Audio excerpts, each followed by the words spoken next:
In his first year of riding in 1974, Chris McCarron broke a record by riding 574 winners, the most ever by a jockey. 3 years later, he was on his way to California, where the jockey colony would include no fewer than 9 future Hall of Famers, including himself.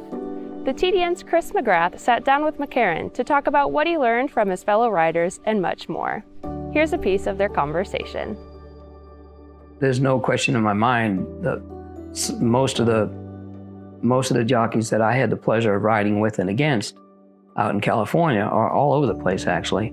They're multi-time champions because of their tremendous desire to do the very best that they possibly can. I look back and I have to pinch myself all the time with my reflections, because there were 9 jockeys in that colony all through the 80s, early 90s. 9 of them are in the Hall of Fame. And what a classroom I got to participate in. And I was always seeking answers. You know, I had questions. I'd see Lafitte do something, and I'd just watch and figure that out.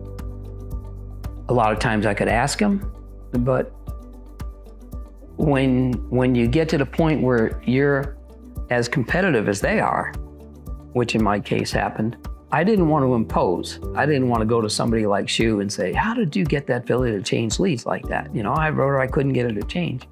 I could approach Bill like that and he would give me an answer, but I didn't want to impose, because, you know, down deep inside of me, I thought, well, if a younger person came to me and asked me that question and that person's leading rider and I'm second, I don't want to offer him or her anything that's going to help them go out there and beat me. You know, it's really, really competitive. I learned my trade and to get to the level that I reached by watching and listening. You can learn a great deal from standing under the monitor. You all come back in after the race, we're watching the TV, I'm listening to conversation, you know, and Delahousie might say something, you know, Sandy Hawley might say something, Daryl McCarron, Lafitte, Shu, all these guys that were incredibly talented, are incredibly talented. I relish the educational process.